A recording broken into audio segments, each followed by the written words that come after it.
to Chiro Hustle. Sit back and learn from the greatest influencers in the profession. This week's episode is brought to you by Imaging Services, ChiroThin, Chiro Moguls, Mahalo Wellness, McCaffrey's Clinical Mentoring, Local Gold, Chiro Health USA, The Goodman Factor, Chiropractic Rocks, Winner's Edge, Accident Records, Chiro Tax Pro, Full Script, your online dispensary, Angela Pearson, author of I'm Not Contagious, and Digital Hustle. Let's hustle. Hey guys, welcome to episode 163 of the Chiro Hustle podcast. I'm your co-host, Luke Millette. Here's your host, Jim Chester.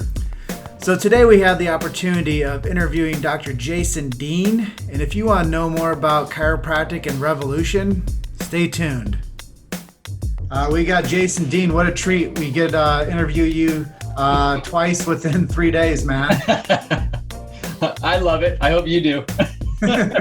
Yeah, you know, coming from our pedigree of being storytellers and messengers and sharing the secret of chiropractic, doing podcast work is it's fun, right?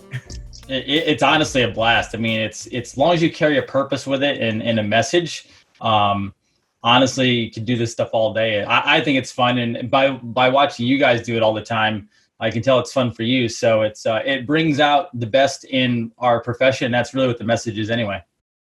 Yeah. So you're episode 163. Oh, nice. So this is an actual podcast episode of Chiro Hustle. Beautiful. It's been a while since I was on a long time ago. We got cut short because just the day was crazy. And so it's nice to be back on for a full-blown episode with you guys. Yeah, we're going to have some fun with this one. And for those that are watching that don't know that you might be a chiropractor, let's tell people your chiropractic story. What influenced you to become a chiropractor?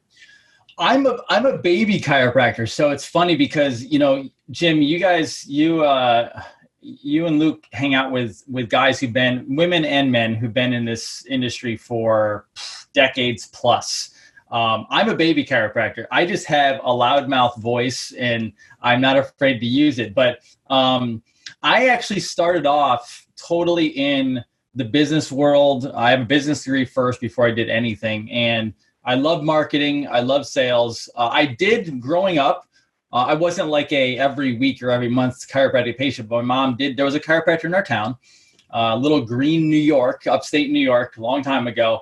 And I remember actually, this is kind of embarrassing, but when I was a little kid, there was a lot of stress in my family. And so I kind of picked up on all that. And I think I took some of that stress. That's why sometimes when I cough on camera today, some of that's from my adrenal glands that I'm still working on because they're just in constant, sympathetic mode. And so I have to calm them down. But I was actually a bedwetter when I was young and, stress and everything else, a lot of different things going on. But it carried up to me, I think I was 10 or 12. I know that's kind of embarrassing to say, but I wet the bed because of a lot of different things going on. Plus I ate sugar like crazy. But my mom used to take me to the chiropractor. So I used to get adjusted off and on, probably once every couple months at the time. And my mom did the best she could. She worked a couple different jobs, single mom. So, she took me when she could and probably afford it. But so I was actually open to chiropractic right in the beginning.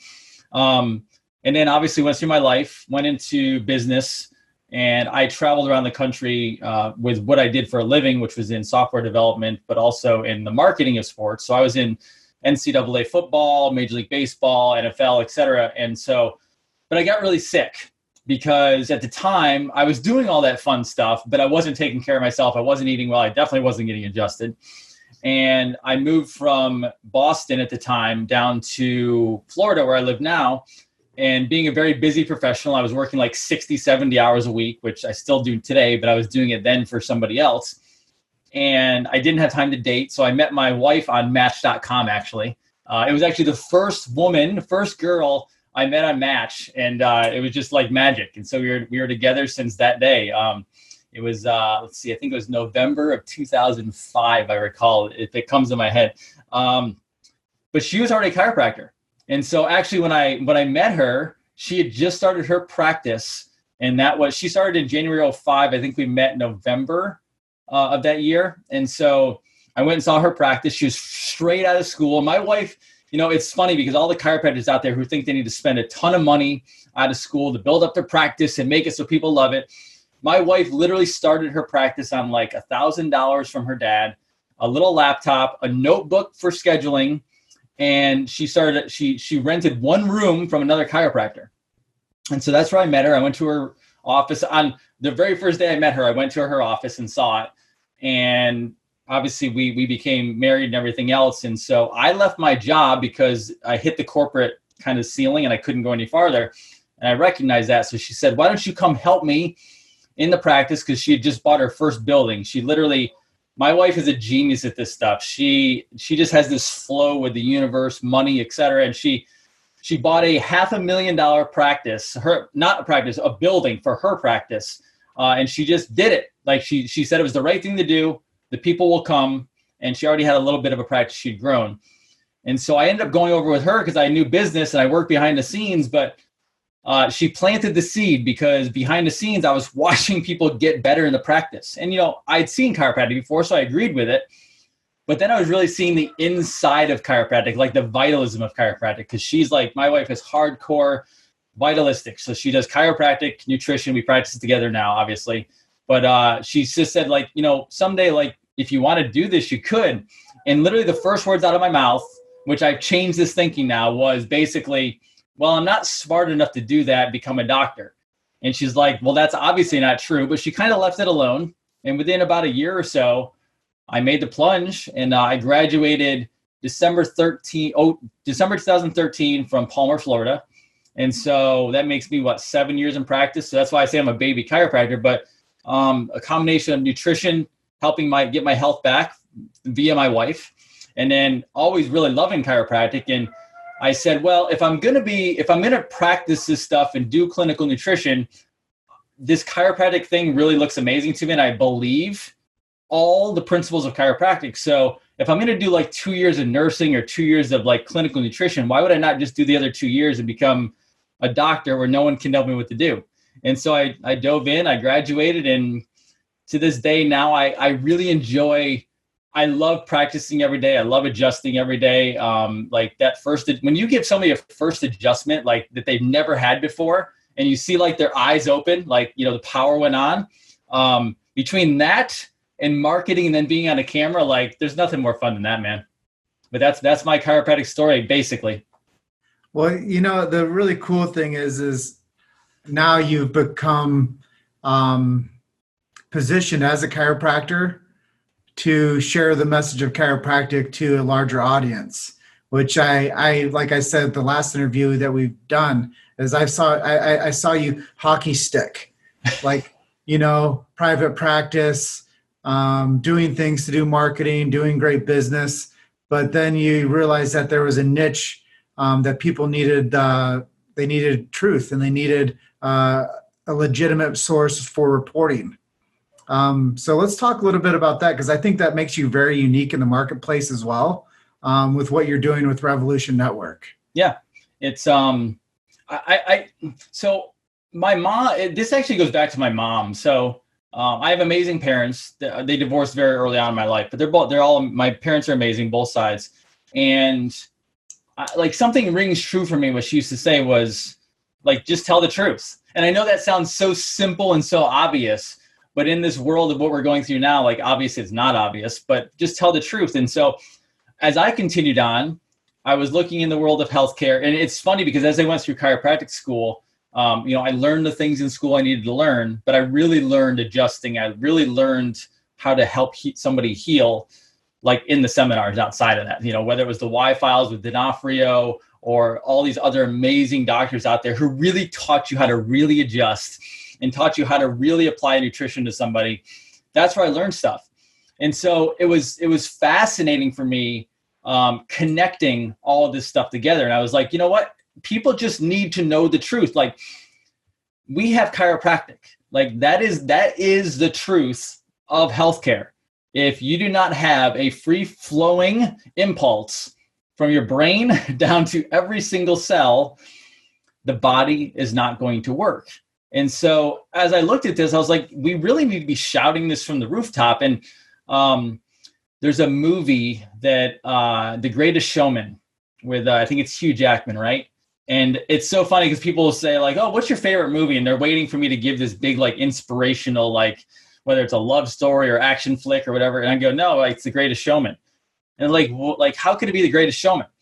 Because he took something that he truly believed in and he shouted from the rooftop, like, what not best to be than like the carnival barker. And most people, we look in today's society as like, that's a bad thing because it's frowned upon. The president of the United States is a carnival barker. Like, he's amongst the best. Like, no one promotes better than he does. And he says it out loud. He uses social media to do it. And so I think I really early on resonated with, okay, what is the truth? And always dive deeper and deeper and deeper for whatever the truth is.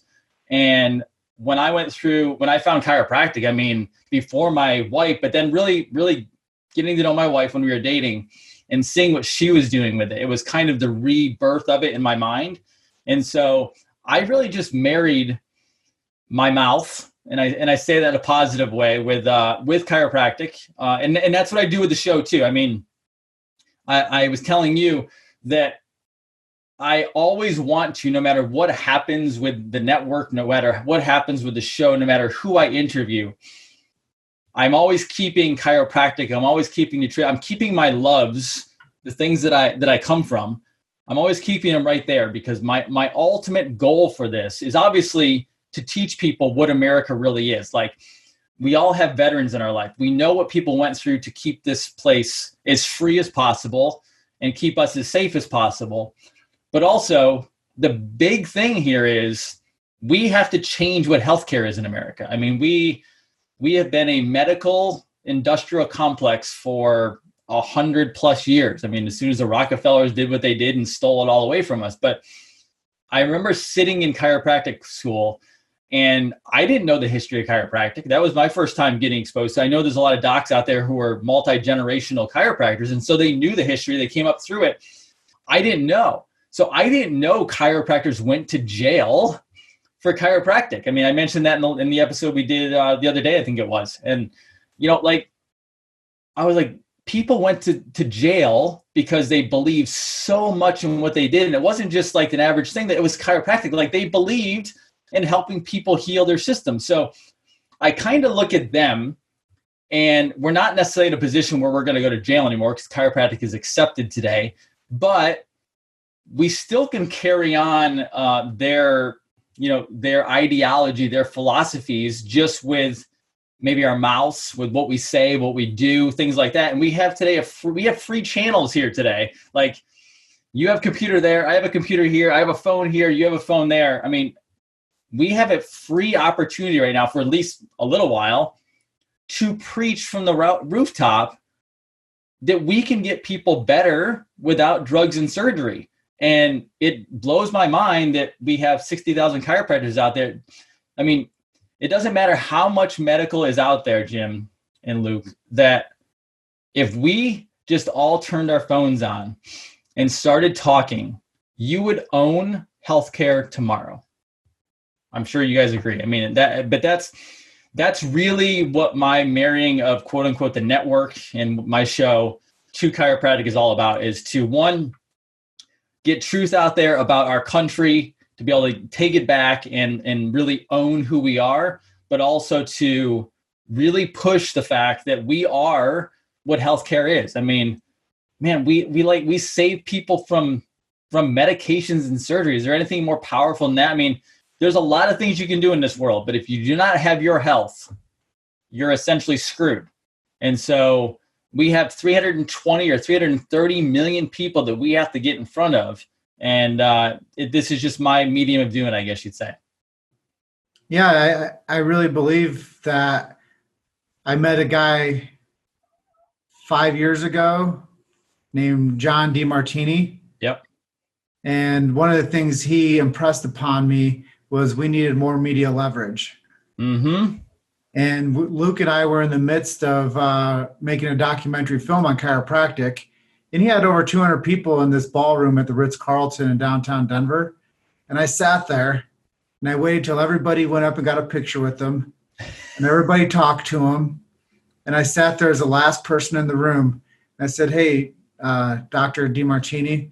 A friend of mine told me I should come to this talk that you just did for the past 2 hours, and I did. And I didn't know you were a chiropractor. But what you said to me was something that really resonated with me is we need more media leverage.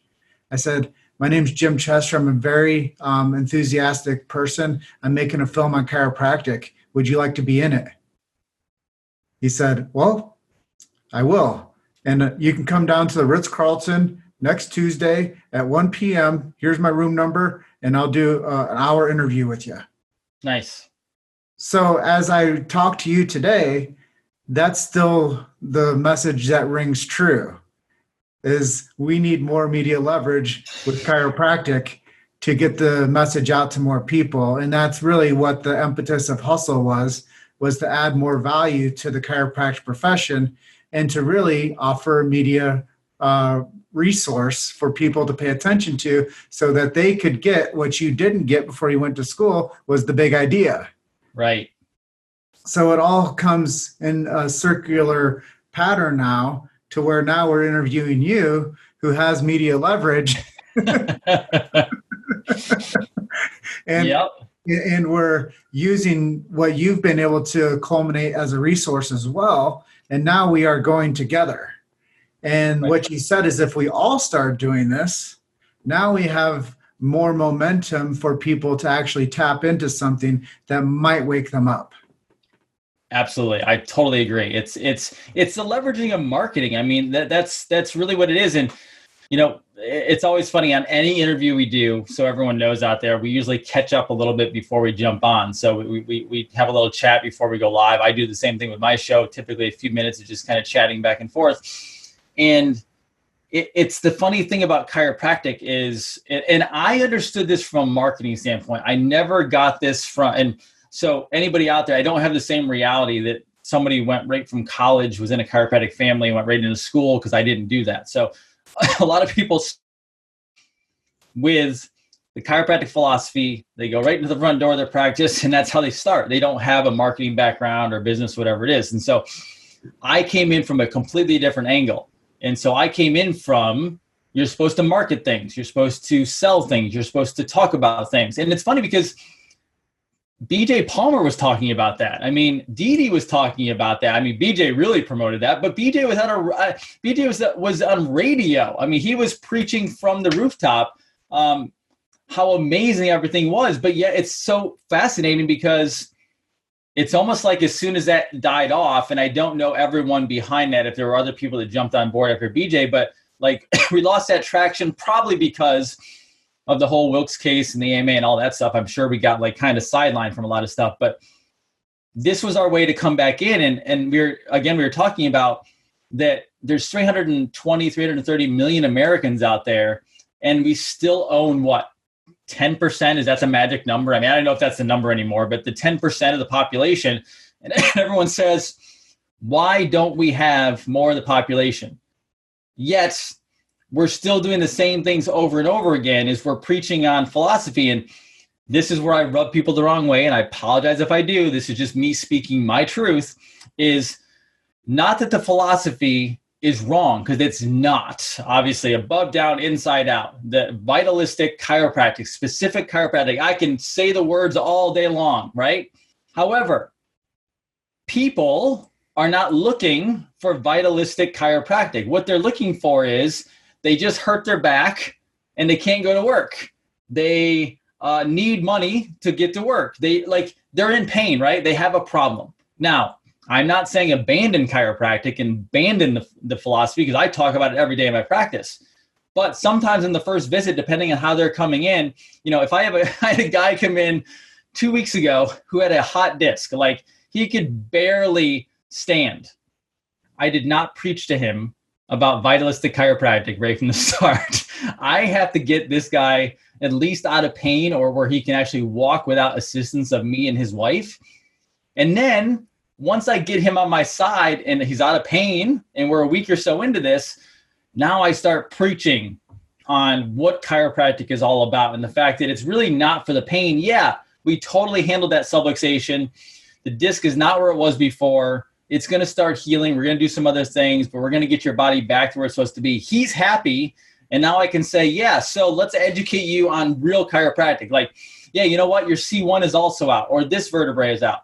Like, and if this is out, that brain is not communicating to that cell. But now he's open to it. Or now his wife is open to it. Now his wife's like, yeah, I've had this problem for a while. Now she's in. So you went from not knowing anything about chiropractic to now you have an entire family coming in. And that, to me, that's like phenomenal. But it's not abandoning our principles. It's knowing when to insert them. I guess if that makes sense. It's knowing when to slide in that education, because yes, everyone in the office gets that education, but not always first. Now, if we turned it around and we started bringing people in from different categories that way, but then we preached about it once they started feeling better, then I think we actually see more of the population, and hopefully that's something we see going forward. But again, that's going to take some more marketing and more sales, honestly, in teaching chiropractors, but that's not taught in the schools right now. So if anybody out there has connections in schools, let us know. We'll put something together and make that happen for the students. But that's where I come from. And again, sometimes I step on toes with that, but that's just my reality and my truth on it. Yeah, going back to The Greatest Showman and media leverage, Jim and I were actually walking out of the movie, and Jim said that there should be a musical on the Palmers. Yeah, no kidding, right? That'd be great. I'd watch it. I want to call it Palmerland. It's so true. It's there's definitely some drama, right? Totally. I agree. So I see your obsessed bumper sticker in the background. Yes. Do you have any other favorite like mantras or quotes or words of wisdom that just resonate with you? Probably the two, and I'm gonna have to paraphrase them because I don't know them off the top of my head, as in like, just preaching them. But one is definitely the Steve Jobs thing, is basically the ones who are crazy, the ones who are going to change the world are the crazy ones, but they're going to change the world. And however that goes, I don't remember it all, but that one. But also another one is, and I think this was actually Richard Branson, which was basically, and I honestly, in the last month and a half, 2 months, this is the one I probably jumped into the most, is if someone like offers you an opportunity and you don't know how to do it, accept it first and figure it out later. I mean, like, there are so many people out there who won't take opportunities because either they don't know how to do it, they're not quite sure about themselves, they don't have the confidence. And let me tell you, your confidence will skyrocket when you have to perform. That, like, just jump into something. And I think the greats do that, whether it's the greats in business or the greats in chiropractic, the greats anywhere, is there's a whole lot of committing to stuff before you're even ready, because that's how you learn. I mean, I would love to dive deeper into this if someone knows how this happened. But I mean, BJ Palmer, did he know how to do radio? Probably not necessarily. I mean, I've been offered to do some radio stuff locally, which I'll probably do in the next couple months. And people ask me, have you done radio? No. Well, you want to do it? Sure. So how are you going to do it? I don't know. I'm going to show up at the studio. They're going to probably give me a little template and I will figure out how to talk. But I can tell you that I can talk for an hour or 2 hours straight on my own. So if you give me probably 4 10-minute segments, I'll probably be okay, and I'll probably have to shut myself up. But the whole point is, especially in chiropractic too, is if you're given an opportunity there's an opportunity out there, commit first and figure it out later. I mean, I am surrounded right now by lights, monitors, an HD camera, a microphone. And if I told you I knew how to do this, even, some of this stuff I've had 2 years, but I didn't know how to do it. I didn't know how to operate a podcast mic 2 years ago until I do now. I have it up to an amplifier, and then we throw an HD camera in here. I didn't know how to operate that thing. Like, I know technology, but I don't know the ins and outs. But I just did it and then got some help with it. Next thing you know, like, you become an expert in a day, and now you're like rocking and rolling. So whatever it is, whether it's diving into the actual profession of chiropractic and adjusting people, or it's the marketing of it, or the sales of it, or just the media, like, just dive in and you'll figure it out later. And trust me, you won't die. Like, that's what I think most people are scared to death of. What if I die? What if I screw up? We all screw up. I mean, the first time speaking on stage, like, we all like have our jitters, but you get up there, you perform, and it's never as bad as you think it is. But really, to all the people out there, chiropractors especially, that is how we actually change the world. So we have to take those opportunities. But that's the long answer on those mantras, Luke. So how do you think the world would change if everyone was under consistent chiropractic care? That's a great question. I don't even know what that would look like. That's so, I think that we would have a different world. I think that a lot of people think that we'll have a utopia and, oh my gosh, everyone will be perfect and everything. No, because we're always going to have, I think, we're always going to have human nature. So there'll always be problems on planet Earth, obviously. But my biggest focus on that would be not necessarily everybody. My biggest focus on that, man, if we can focus on the kids, if we got every kid a spinal check after they were born, or at least within, say, the first couple weeks or first months of being born, that alone would change the world. I mean, I almost wish, and I know the Tony Ebels of the world, and there's a couple others, Skip Weiss out there, like, who are really, really good in the pediatric practices. I always say, man, if we all could adjust kids all day long and still make the same revenue we do, which is probably still possible, adjusting kids is probably one of the greatest gifts I've ever experienced. I mean, I just had a little one come in the other day. It was 2 weeks old. And like, when you get to put your hands on a little baby, knowing that you're starting them off right, I mean, much less than the 7 or 9 billion people on planet Earth. But if we could get even just all the kids under chiropractic care, I think the whole world shifts completely. And then you see a massive shift. We might actually probably destroy an economy because all the medicine would fall and chiropractic would rise. But a reality, it's weird to see all the people on planet Earth. But man, I would love, I mean, I really resonate with seeing all the kids on planet Earth be adjusted. And I think if you do that, then you win, because ultimately those are the ones who you educate, and then they teach their kids and they teach their kids. And that's an amazing world right there.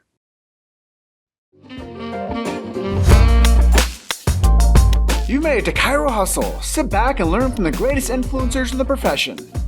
This week's episode is brought to you by Imaging Services, Chirothin, Chiro Moguls, Mahalo Wellness, McCaffrey's Clinical Mentoring, Local Gold, Chiro Health USA, The Goodman Factor, Chiropractic Rocks, Winner's Edge, Accident Records, Chiro Tax Pro, Full Script, your online dispensary, Angela Pearson, author of I'm Not Contagious, and Digital Hustle. Let's hustle.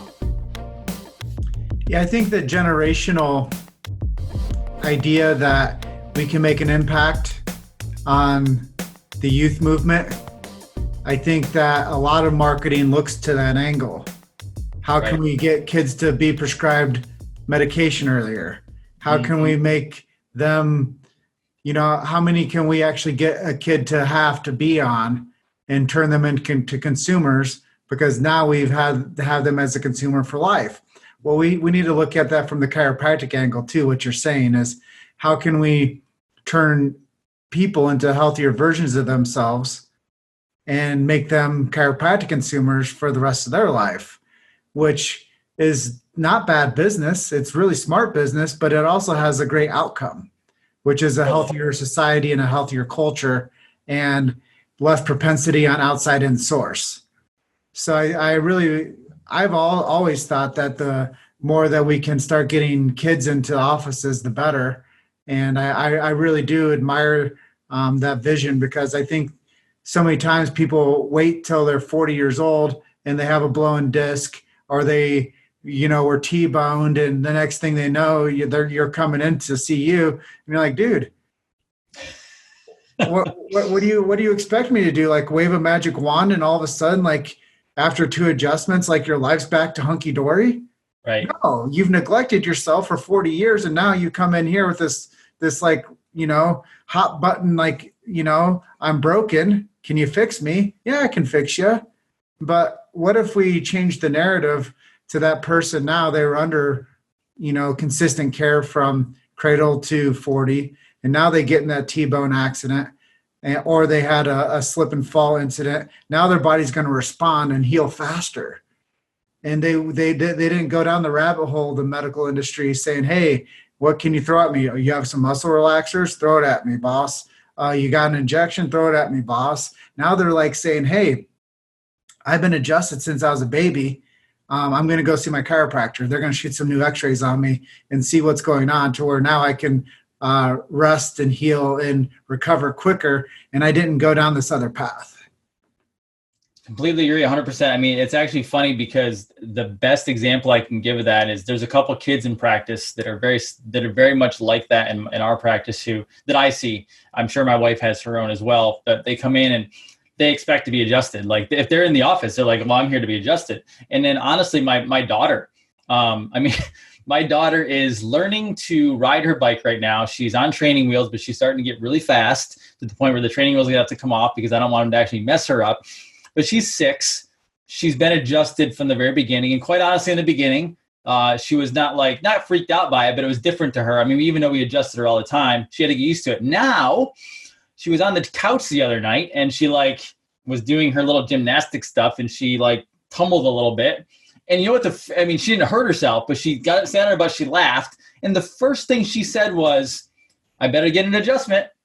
Now, that's obvious. I don't push it on her. I say, hey, we should get adjusted this week. I never pushed it on her. We just educated her about it. Her and her mom and I just say, we're chiropractors, so we can adjust you.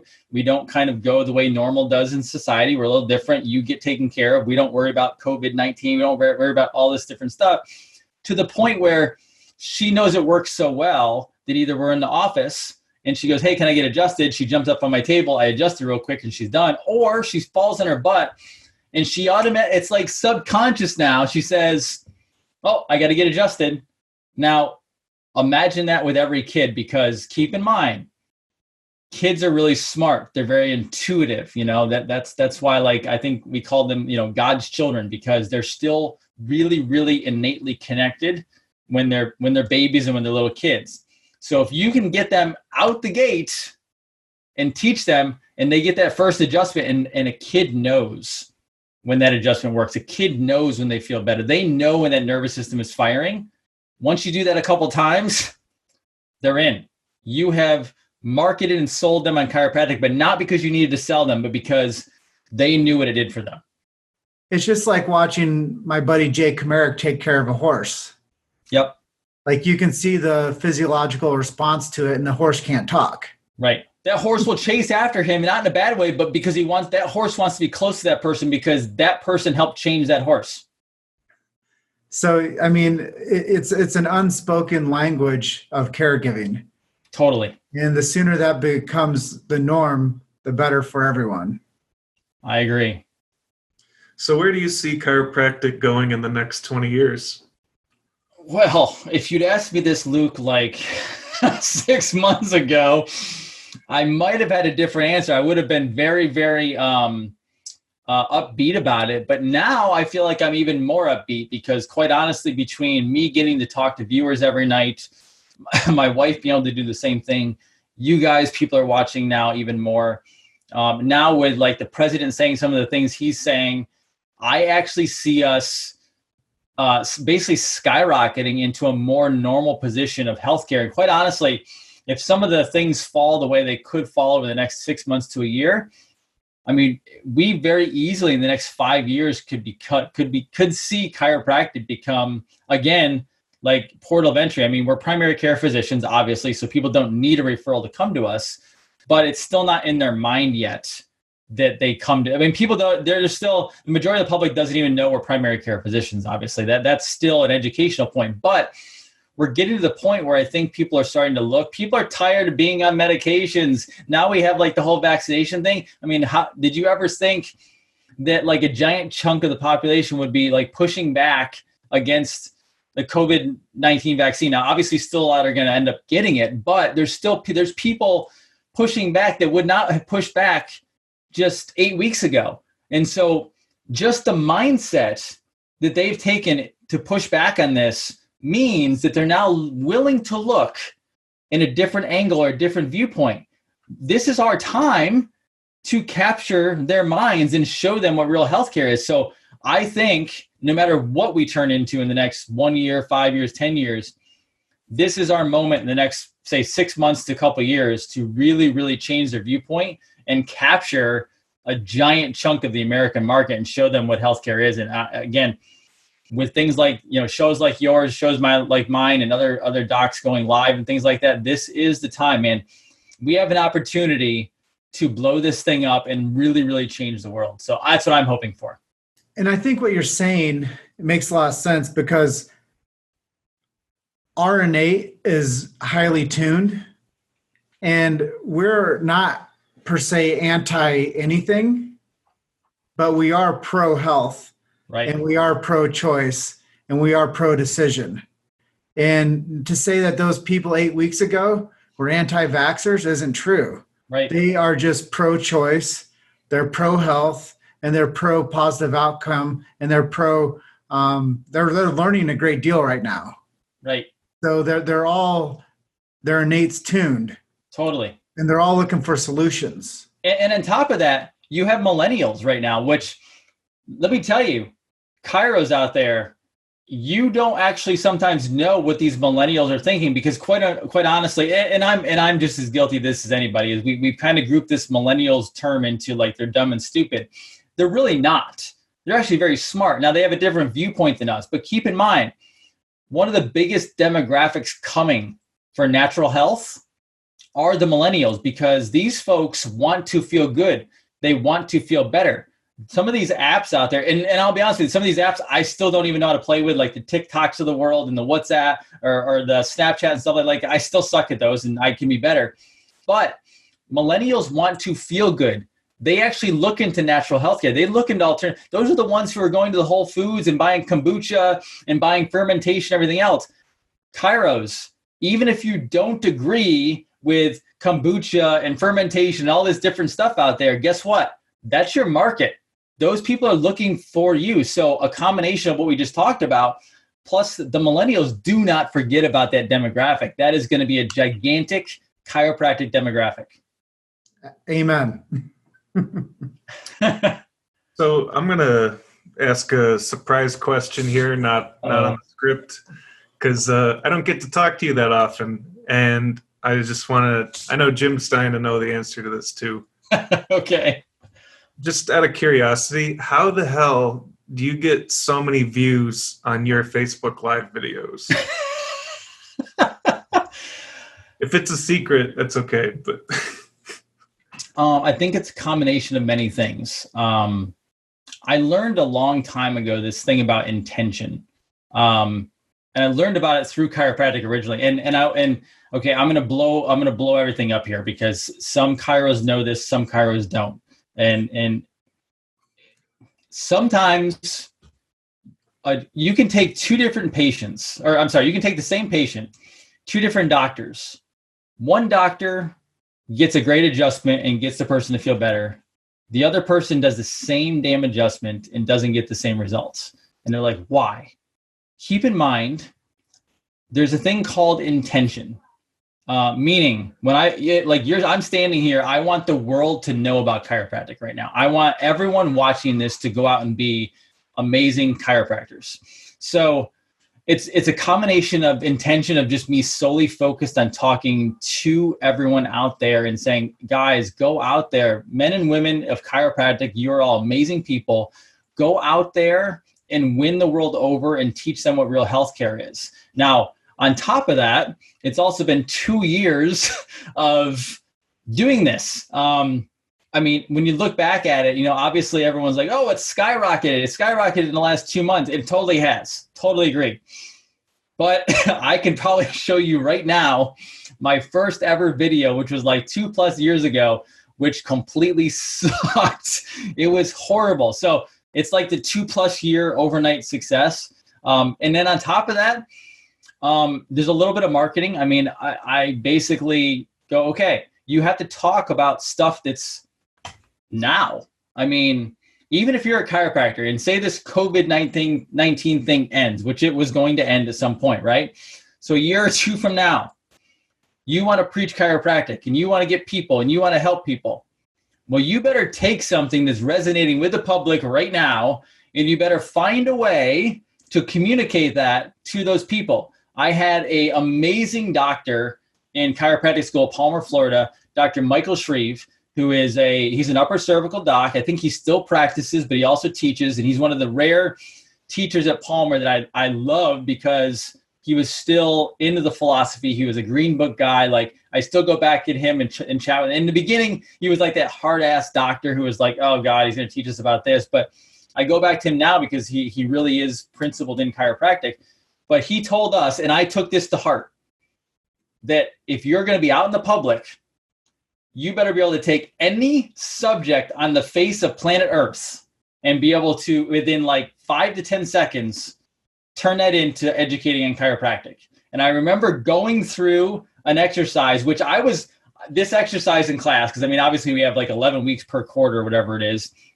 I was hoping this class would have gone like 1 or 2 weeks because I thought it was one of the most important courses and one of the most important exercises in this class we could do, which was he threw a topic at you and you had to like take it and turn that into talking about chiropractic.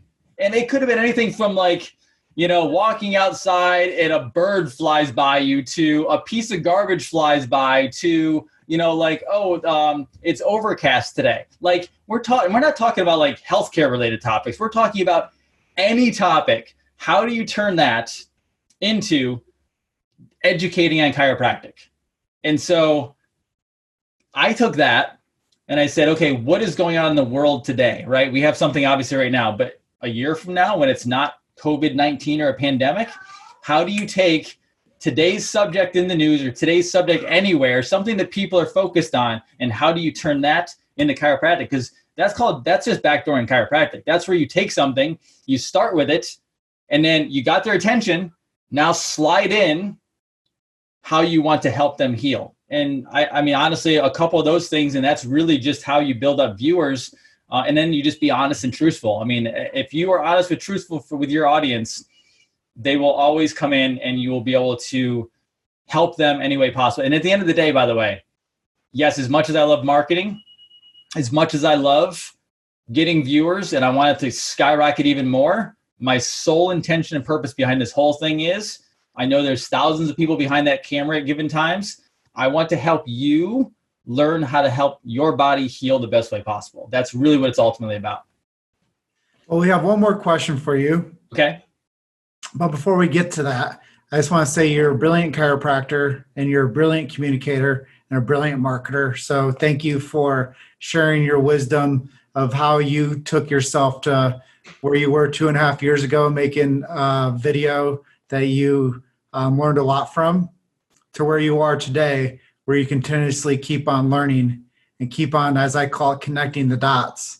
And you're basically laying out the format for people to build an audience and to learn from you and to be consistent.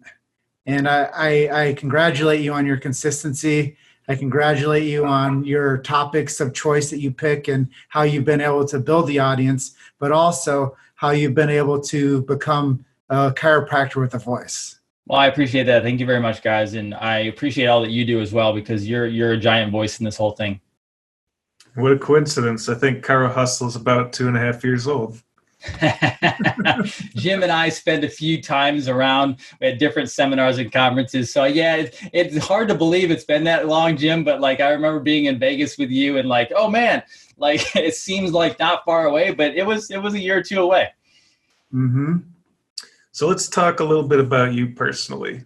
What are some books you're reading, podcasts you listen to, and hobbies that you do in your free time? Oh, good questions. If you have any free time. Good question. So books that I'm reading right now, I am reading Triggered, which is by Donald Trump Jr. I'm one of those people that has like 3 or 4 books that are like I have to go to each one and check stuff out, like 3 to 4 books. So I'm reading that one. I'm reading a little bit of Weston A. Price stuff right now, which is just nutritional stuff. I try to keep in that. I try to keep in something chiropractic and something nutrition as often as I possibly can throughout the week, just because it's keeping it fresh in my mind, because I believe that's how you also consciously evolve as well. And then I just bought, what did I just buy? I bought a book today. I bought Dr. Mikovic's Plague book. So that's on the way. That will be starting to be read. What do I do in my free time? I try to spend as much time with, obviously, family as possible. That can be difficult when you are running a practice. And my wife and I are both in the situation because she does live streams as well. And so I have a 6-year-old daughter. We do that. We hang with her. We try to. We're kind of on an island. I mean, we have friends, but it's in a weird situation. I don't know if you guys are the same, but we're so connected with our chiropractic and nutrition communities that, like, I don't necessarily have best friends who are in my local area. My best friends are usually like in a different state, so I have to travel to see them. So we tend to be kind of on an island here by ourselves. So we spend a lot of time with each other, doing that kind of thing. Some of the things that I like doing, I actually really am kind of a political nerd. I mean, I like to follow what's going on and what's happening. You're seeing on the shows in the evenings kind of what my hobbies are like. Those are the things that kind of fascinate me. And probably last but not least, I'm a bit of a cigar junkie. So I do like cigars. I have a dog who's in the backyard. He likes to play. You can probably hear him right now. And I mean, I will be honest with you. I like a very simple life, not boring life, but just I don't. Honestly, I can go out in my backyard, sit down, hang out with a cigar, maybe a book, a notebook. I'm writing notes. And if I have a garden and some flowers, like, I'm kind of good with that. A beach is cool, but being around my family, those are things that make my life happy. And what podcasts do you like? Oh, podcasts. So my latest ones that I've been listening to are Russell Brunson's his marketing podcast. I'm a Russell Brunson junkie. I do listen to Cardone Zone. I listen to Robert Scott Bell and John B. Wells. So they're both natural health / politics. And then a couple business ones. I kind of flip back and forth on business ones. For example, like Vaynerchuk, I listen to him all the time. It's kind of whatever is updated in my podcast section, but that changes in and out all the time. But those are the most recent ones I've been listening to. So last question for you. Yeah. Tacos or pizza? Oh, pizza by far. I'm a Northeastern boy. I'm from New York and I lived in Boston. So actually tacos, it's so funny being in Florida. My wife's from Miami. So if you asked her, but she's also Italian, so she might eat pizza too. So, but to me, tacos, I'm it's so funny down here. Everyone loves tacos, like Taco Tuesday. And I'm like, doesn't really do anything for me. I'm like, but if you tell me there's a New York pizzeria around the corner, that I could hit up. I'm not much for tacos either. I'm an outcast down here. So what are some websites or social media links where people can learn more about you? Oh, yeah. So go to my Facebook personal page. I learned a long time ago that, and I actually learned this mostly from Dr. Ed Osborne, was I actually could get more traction on my personal page than I could on my Facebook business page, my public pages, because I have public pages too, Revolution Network and Dr. Jason Dean, but I get the most traction on the personal page, which is the most followers. That's that one. And then you can go to my website, which is going to be changing, but it's currently revolutionnetwork.live, which is what my website is. And you can find all the podcasts there, blogs and everything else. And then that's going to be turning into a full-blown network that I'm working on right now and having done. So in case social media goes down, that's where you would actually find it. And the live streams would go there as well. The link's not going to change though, is it? The link probably shouldn't change. Even if it does, I'll have that one going to it. So you can still go to that. Well, cool. That wraps up the episode. Awesome. Guys, I appreciate you having me on. You guys are doing an amazing job. I would love to just acknowledge you guys for being consistent, obviously. And you're in a profession that's, there's so many of us out there, but not everybody is always watching amongst the 60,000. So I really appreciate you guys kind of just hammering it all the time. And at the end of the day, when we win this thing, you guys are going to be the ones that looked at to help catapult this whole thing. So I appreciate you guys. Thanks, appreciate brother. You too. Well, we want you to have a good rest of your evening with your wife and daughter and dog. All right. I appreciate it. Talk to you soon. Next time. Have a good one, guys. Thanks, man.